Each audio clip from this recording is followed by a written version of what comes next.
Welcome to U.S. Immigration. For more than 30 years, Charlie Oppenheim has been crafting Visa Bulletin and providing monthly Visa Bulletin explanations and predictions. Charlie is the chief for Visa Control and Reporting Division for U.S. Department of State. He retired on December 3, 2021. But before retiring, he did make the time to provide some insights to American immigration lawyers about the January 2022 and future Visa Bulletin. Before getting into the video, let's congratulate him for all the good work he has done to the immigrant community. Thank you. I've really enjoyed my 43+ years here at the State Department. Over the years, I've had the privilege to meet and work with many great people working in the field of immigration and immigration reform. And my decisions as chief of the Immigrant Visa Control Office have allowed over 9 million people to immigrate to the U.S. So very happy with that, and I'm very proud of the immigrant community. We are going to miss Charlie. He provided some valuable insight and predictions related to the family, employment, and diversity visa date movement questions for fiscal year 2022. Annual Immigration Visa Waiting Report.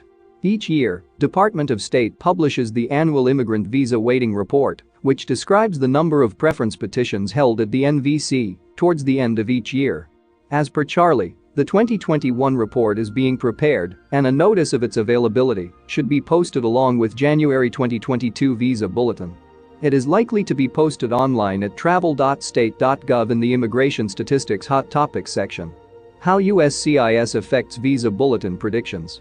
USCIS was processing at the rate of 7,000 to 8,000 visas per week in the end of fiscal year 2021. It would be hard to expect that type of processing to continue, but it is anticipated that there will still be a very robust processing turnaround.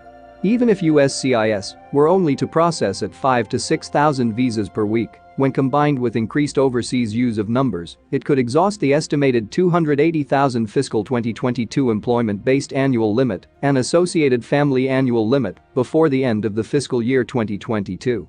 So there may not be any green card wastage this year. Increased processing rates at U.S. consulates.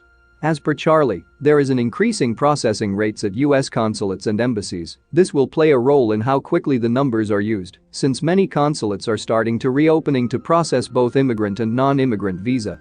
Charlie was surprised at the Department of State number usage during October, as it is increasing beyond what he would have expected. This is a combination of refusal rates being down, because those appearing for an interview are better prepared. Fewer people are missing interviews, and applicants are more attentive to overcoming refusals by providing documents during the original month of the interview. Consular green card processing demand increased. There is a lot of increase in overseas green card demand even for employment category. If addressed, this will be added to USCIS number usage and allow the government to get very close to approaching the annual limit without wasting any green cards or visas. Let's jump into employment-based predictions. Effect of USCIS and Department of State case processing on EB-2 and EB-3. The U.S. Citizenship and Immigration Services has been processing a significant number of I-485 applications. Similarly, the Department of State has been approving far more immigrant visas than anticipated. Should this trend continue, this could result in the government issuing close to the full annual limit on visa numbers in many employment-based categories. This is good news in many respects, but there is a downside. The processing of so many green cards could result in fewer unused immigrant visa numbers falling into the oversubscribed employment-based categories. This, along with the possibility of large numbers of EB-3 to EB-2 upgrade filings by Indian nationals, eventually could result in retrogression for EB-2 India. There is less of an issue for EB-3 India, as that category has already retrogressed significantly. EB-2 moving faster than EB-3. Mr. Oppenheim notes that one reason he moved the cutoff date for EB-2 India forward so aggressively in the December 2021 Visa Bulletin was to test how much demand there would be for upgrade filings. The pace of forward movement for EB-2 India likely will decrease in the near future in order to give Mr. Oppenheim's replacement sufficient time to see how many upgrade cases are submitted to the USCIS based on that data. His replacement will be able to determine how to adjust the EB-2 India cutoff date for the second half of the fiscal year. But in reality, it seems USCIS does not know how to count unique I-140s. This probably means that are now counting the same people twice and hence keeping EB-3 India backlogged.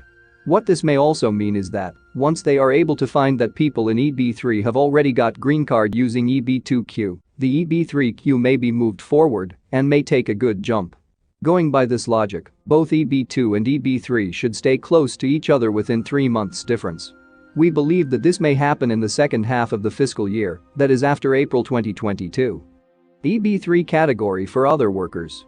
The cutoff date for EB3 China has long been significantly ahead of its India counterpart in the EB3 other workers category. In the December 2021 Visa Bulletin, however, EB3 other workers China narrowed the gap from 8 years to 6 years. Mr. Oppenheim says the gap likely will continue to narrow. Additionally, it is possible that the gap eventually may be eliminated completely. EB4 category. The EB4 category is current for all countries of chargeability except El Salvador, Guatemala, Honduras, and Mexico. Mr. Oppenheim says that, later this fiscal year, there is a possibility that a cutoff date will need to be set in the EB4 category for all countries of chargeability. Diversity visa questions. DV 2022 will continue to advance. Compared to fiscal year 2021, the processing speed will be faster in fiscal year 2022. According to Charlie, DV visa holders need to submit the information in timely manner. Let's move on to Visa Bulletin Predictions for family-based categories. The F2A category, which is for spouses and minor children of lawful permanent residents, has been current through most of the COVID-19 pandemic. The F2A final action date will remain current, and the date for filing date for all F2A categories advanced by 3 months. This suggests a final action date may be necessary in the next 9 months. Mexico F2A numbers represent the combined total of the normal per country limit plus the exempt FX numbers. At some point, if post-process F2 is at a high level, it may be necessary to impose a Mexico F2A final action date which would govern the use of exempt per country numbers for all countries. It may eventually result in a rest of world F2A final action date being imposed. If this happens, it will likely be close to the actual calendar date. This may occur as early as summer, but it is far too early to make any predictions. Nobody can predict Visa Bulletin with crystal ball, so what you see in screen may be some of the wild guess we made for the family date movements for filing and final action charts for January 2022 Visa Bulletin. First column of dates in the family categories where it says all chargeability areas. And just to give you an example, we've got probably 190 countries in the world.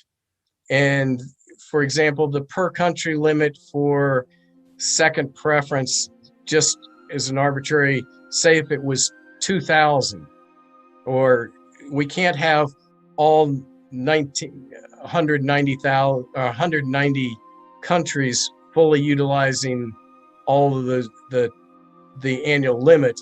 Otherwise, we would or their per country limit. Otherwise, we would exceed the annual limit, getting confused under the limit per and the annual. But again, there are not sufficient numbers under the annual limit to allow each country to reach its per country limit in normal situations.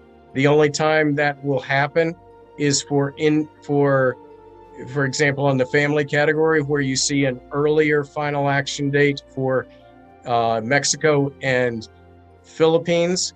That date is to keep them within their overall family